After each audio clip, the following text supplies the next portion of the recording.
Chapter 10. The Blue Thief. Superintendent of the second home for the elderly under the Department of Social Welfare was a timid little thief, his whole being rebelled against stealing, but he just couldn't help himself. He stole and he was ashamed. He stole constantly, was constantly ashamed, and that's why his well-shaved cheeks always burned with a blush of embarrassment, shyness, and awkwardness. The superintendent's name was Alexander Yakovlevich, and his wife's name was Alexandra Yakovlevna. He called her Sashin, and she called him Olhen. The world had never seen such a blue, meaning innocent or naive, thief as Alexander Yakovlevich. Wasn't just the superintendent of supplies, he was the general manager. The previous manager had been fired 7 months earlier for mistreating the residents and was reassigned as the bandleader of a symphony orchestra. Olhen was nothing like his ill-mannered predecessor. He took over the management of the home as part of a streamlined workday and treated the pensioners with exceptional politeness, implementing important reforms and innovations in the home. Ostap Bender pushed open the heavy oak door of Vorobyanov's mansion and found himself in the entrance hall. It smelled of burnt porridge. From the upper floors came a cacophony of voices, like a distant hurrah echoing through a chain of people. There was no one around and no one appeared. An oak staircase with 2 flights, its steps once varnished, led upstairs. Now only the rings remained, and the brass rods that had once held the carpet to the steps were gone. The chief of the Comanches lived in vulgar luxury, Ostap thought as he climbed the stairs. In the first room, bright and spacious, about 15 elderly women sat in a circle, dressed in the cheapest mouse-gray fabric, straining their dry necks and looking intently at the man standing in the center, who was in the prime of life, the old woman sang. The sound of sleigh bells is heard from afar. It's the familiar rush of a troika. And in the distance stretches wide a sparkling snow like a white shroud. The choir leader, wearing a gray tunic made of the same cheap fabric and matching trousers, beat time with both hands and, turning, shouted. Sopranos quieter, Kokanjina weaker. He saw Ostap, but unable to stop the movement of his hands, only looked at him disapprovingly and continued to conduct. The choir boomed with effort, as if through a pillow. Ta-ta-ta, ta-ta-ta, ta-ta-ta-ta. Turoram, tururam, tururam. Excuse me, where can I find the superintendent? Ostap asked, breaking into the first pause. And what's it about, comrade? Ostap shook the conductor's hand and asked amiably. Folk songs very interesting. I'm a fire safety inspector. The superintendent was embarrassed. Yes, he said, flustered. This is very timely. I was even going to write a report. You don't have to worry, Ostap declared generously. I'll write the report myself. Now let's take a look at the premises. With a wave of his hand, Olhen dismissed the choir, and the old women scurried away with small, joyful steps. Please follow me, the superintendent invited. Before going further, Ostap stared at the furniture in the first room. There was a table, 2 garden benches on iron legs. The name Kalia was deeply carved into the back of one of them, and a rusty harmonium. Our kerosene stoves lit in this room, temporary heaters and the like. No, we have clubs that meet here. Choir, drama, fine arts, music club. Reaching the word music, Alexander Yakovlevich turned red. First his chin flushed, then his forehead and cheeks. Olhen was very ashamed. He had long since sold all the instruments of the brass band. The weak lungs of the old women could only produce a puppy-like squeal from them anyway. It was ridiculous to see that mass of metal in such a helpless state. Olhen couldn't help but steal the band's instruments, and now he was very ashamed. On the wall, stretching from window to window, hung a slogan written in white letters on a piece of mouse-gray fabric. The brass band is the path to collective creativity. Very good, said Ostap. The room for club activities poses no fire hazard. Let's move on. Walking through the front rooms of Vorobyanov's mansion at a brisk pace, Ostap didn't see a single walnut chair with curved legs, upholstered in light English chintz with flowers. Orders for the second home for the elderly were posted on the walls of polished marble. Ostap read them, from time to time asking energetically, are the chimneys cleaned regularly? Are the stoves in order? And receiving exhaustive answers, he moved on. Fire safety inspector diligently searched the house for at least one corner that posed a fire hazard, but everything was fine in terms of fire safety. But the search for the treasure was unsuccessful. Ostap entered the bedrooms of the old women, who stood up and bowed low at his appearance. There were cots covered with shaggy blankets, like dog hair, with the word feet woven into one side in a factory style. Under the beds were small chests, pushed out exactly 1/3 of the way at the initiative of Alexander Yakovlevich, who loved a military-style order. Everything in the second home was striking in its excessive modesty. The furniture, consisting exclusively of garden benches brought from Alexandrovsky Boulevard, now Proletarian Subbotniks Boulevard, the cheap kerosene lamps from the market, and the blankets with the frightening word feet. But one thing in the house was made strong and magnificent, the door springs. Door hardware was Alexander Yakovlevich's passion. Putting in great effort, he equipped all the doors without exception with springs of the most diverse systems and styles. There were the simplest springs in the form of an iron rod. There were pneumatic springs with copper cylindrical pumps. There were devices on pulleys with descending heavy bags of shot. There were also springs of such complex designs that the social welfare home's locksmith only shook his head in amazement. All these cylinders, springs, and counterweights possessed mighty force. The doors slammed shut with the same speed as mousetrap doors. The whole house shook from the operation of the door mechanisms. The old women fled from the attacking doors with a sad squeak, but they didn't always manage to escape. The doors caught up with the fugitives and pushed them in the back, and from above, with a dull croak, the counterweight descended, flying past their temples like a cannonball.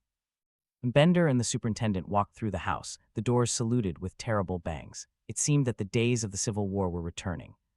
Behind all this fortress-like splendor, nothing was hidden, the chair wasn't there. In search of a fire hazard, the inspector ended up in the kitchen. There, in a large laundry pot, porridge was cooking, the smell of which the great schemer had detected in the entrance hall. Ostap wrinkled his nose and said, "Is that cooked in machine oil?"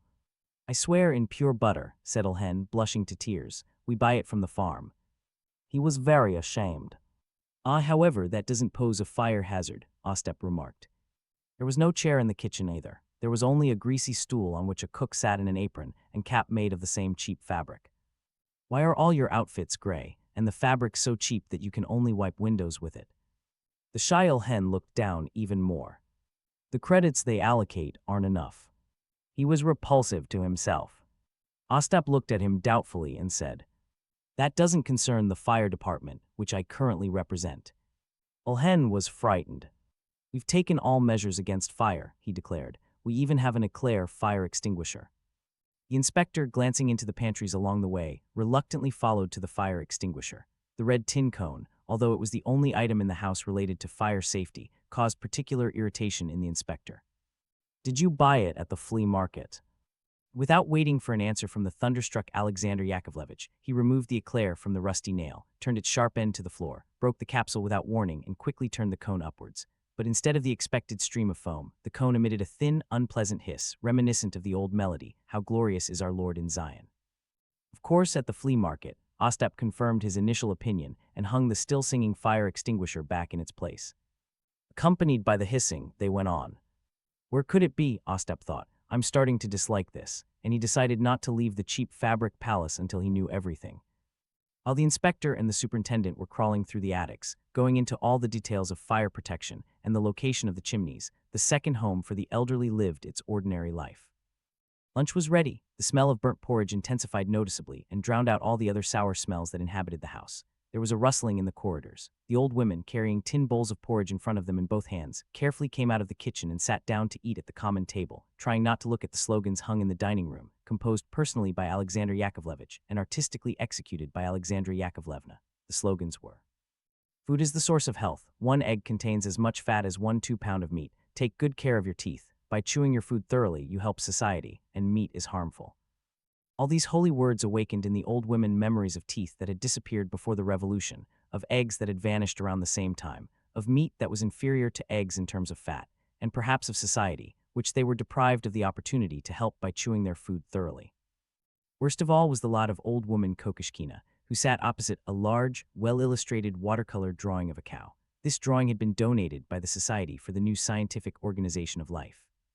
Sympathetic cow, looking from the drawing with one dark Spanish eye, was skillfully divided into parts and resembled a general plan of a new cooperative house, with the only difference being that the places on the house plan that were marked as toilets, kitchens, corridors, and back stairs on the cow plan figured under the names: filet, sirloin, rump, first grade, second, third, and fourth. Kokoshkina ate her porridge without raising her head. The amazing cow caused her to salivate and have heart palpitations. In the second home for the elderly, meat was rarely served for lunch. In addition to the old women, Isidor Yakovlevich, Afanasy Yakovlevich, Kirill Yakovlevich, Oleg Yakovlevich, and Pasha Emilyevich sat at the table. Neither in age nor in gender did these young people harmonize with the tasks of social welfare, but the 4 Yakovleviches were the young brothers of Ilhen, and Pasha Emilyevich was the cousin of Alexandra Yakovlevna. Young people, the oldest of whom was 32-year-old Pasha Emilyevich, did not consider their life in the social welfare home to be anything abnormal. They lived in the home on the old women's rights. They also had stay-toned beds with blankets on which feet was written. They were dressed, like the old women, in mouse-gray fabric, but thanks to their youth and strength, they ate better than the residents. They stole everything in the house that Ilhen didn't manage to steal. Pasha Emilyevich could devour 5 pounds of sprat in one sitting, which he once did, leaving the whole house without lunch. The old women had barely had time to properly taste the porridge when the Yakovleviches, together with Emilyevich, swallowing their portions and belching, got up from the table and went to the kitchen in search of something digestible. Lunch continued, the old women chattered. Now they'll gorge themselves and start singing songs. And Pasha Emilyevich sold a chair from the reading room this morning, carried it out the back door to a reseller. Look, he'll come drunk today. At that moment, the resident's conversation was interrupted by a trumpet-like snort, which drowned out even the continuing singing of the fire extinguisher in the corridor, and a bovine voice began. Lubreshin. The old women, crouching and not turning around to the loudspeaker standing in the corner on the washed parquet floor, continued to eat, hoping that this cup would pass them by, but the loudspeaker cheerfully continued. Ivakra Vidusab, valuable invention, road foreman of the Murmansk Railway, Comrade Sokutsky, Samara, Orel, Cleopatra, Astinia, Tsaritsyn, Clement, Iphigenia, York, Sokutsky. The pipe wheezed, sucked in air, and resumed transmission in a sniffling voice. Invented light signaling on snowplows. The invention has been approved by Dorzul, Daria, Wunga, Raymond. The old women floated like gray ducks to their rooms. The pipe, jumping from its own power, continued to rage in the empty room. And now listen to Novgorod ditties. Far, far away in the very center of the earth, someone plucked the balalaika strings, and the black earth Battistini sang. On the wall the bedbugs sat and squinted in the sun. They saw the tax inspector and immediately croaked.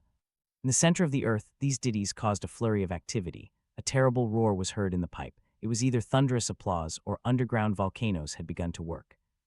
Meanwhile, the gloomy fire safety inspector descended backwards from the attic stairs and, finding himself in the kitchen again, saw 5 citizens who were digging sour cabbage out of a barrel with their bare hands and gorging themselves on it. They ate in silence. Only Pasha Emilyevich turned his head like a gourmet and, removing cabbage seaweed from his mustache, said with difficulty, "It's a sin to eat such cabbage without vodka." "A new batch of old women?" Ostap asked. "They're orphans," Ulhen replied, squeezing the inspector out of the kitchen with his shoulder and surreptitiously threatening the orphans with his fist. "Children of the Volga region." Ulhen hesitated. "A heavy legacy of the Tsarist regime." Ulhen spread his hands, as if to say nothing can be done, such is the legacy. Joint education of both sexes, using a comprehensive method. Shy Alexander Yakovlevich immediately, without delay, invited the fire inspector to dine on whatever God had sent.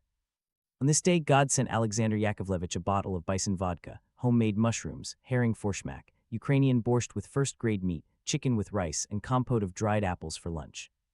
"Sashin," said Alexander Yakovlevich, "meet a comrade from the regional fire department." Ostap artistically bowed to the hostess and gave her such a long and ambiguous compliment that he couldn't even finish it. Sashin, a tall lady, whose prettiness was somewhat disfigured by Nicholas-era sideburns, laughed quietly and drank with the men. "I drink to your communal economy," Ostap exclaimed. Lunch was cheerful, and only with the compote did Ostap remember the purpose of his visit. "Why," he asked, "is there such a meager inventory in your Kafir establishment?" "What do you mean?" Ulhen became agitated. "What about the harmonium?"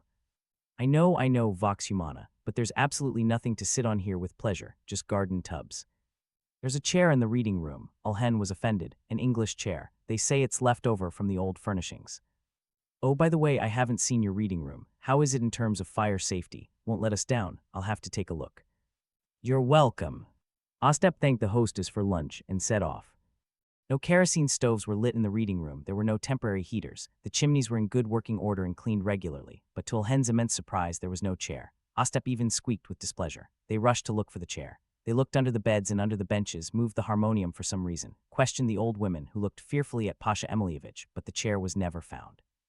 Pasha Emilyevich showed great persistence in the search for the chair. Everyone had already calmed down, but Pasha Emilyevich was still wandering around the rooms, looking under decanters, moving tin tea mugs, and muttering. "Where could it be? It was here today. I saw it with my own eyes. It's even funny." "Sad ladies," Ostap said in an icy voice. "It's just funny," Pasha Emilyevich repeated brazenly. But then the eclair fire extinguisher, which had been singing all the time, took the very top F, which only the people's artist of the Republic Nezhdanova is capable of, fell silent for a second, and with a cry released the first stream of foam, which flooded the ceiling and knocked the cook's cheap fabric cap off his head. After the first stream, the foam extinguisher released a second stream of cheap fabric color, which knocked down the underage Isidor Yakovlevich. After that, the eclair's work became uninterrupted. Pasha Emilyevich, Ulhen, and all the surviving Yakovleviches rushed to the scene. "Pure work," Ostap said, "an idiotic invention." The old women, left alone with Ostap without the authorities, immediately began to make claims. He settled his brothers in the house. They gorged themselves. He feeds the piglets milk and gives us porridge. He's taken everything out of the house.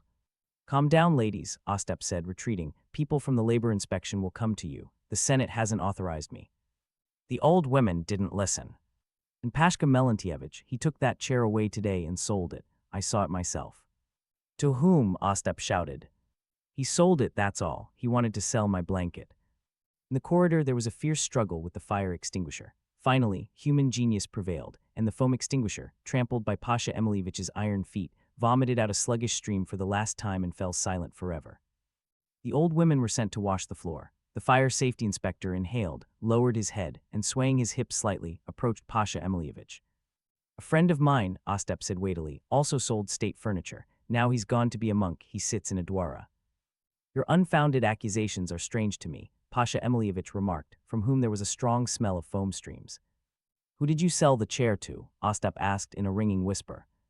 Here Pasha Emilievich, who possessed a supernatural intuition, understood that he was about to be beaten, perhaps even with his feet. To a reseller, he replied. Address. I saw him for the first time in my life. The first time in your life. I swear. I'd smash your face in, Ostap reported dreamily, but Zarathustra doesn't allow it. Well, go to hell. Pasha Emilievich smiled imploringly and began to move away. Hey, you abortion victim, Ostap said haughtily, give up the ends, don't set sail. What is the reseller, a blonde, a brunette? Pasha Emilievich began to explain in detail. Ostap listened to him attentively and ended the interview with the words. This, of course, doesn't concern the fire department. In the corridor, the Shail hen approached Bender, who was already leaving, and gave him a 10-ruble note. This is Article 114 of the Criminal Code, Ostap said, giving a bribe to an official in the performance of his duties. But he took the money and, without saying goodbye to Alexander Yakovlevich, headed for the exit. Door, equipped with a powerful device, reluctantly opened and gave Ostap a kick in the ass weighing 112 tons. The blow took place, Ostap said, rubbing the bruised spot. The meeting continues. How does that sound?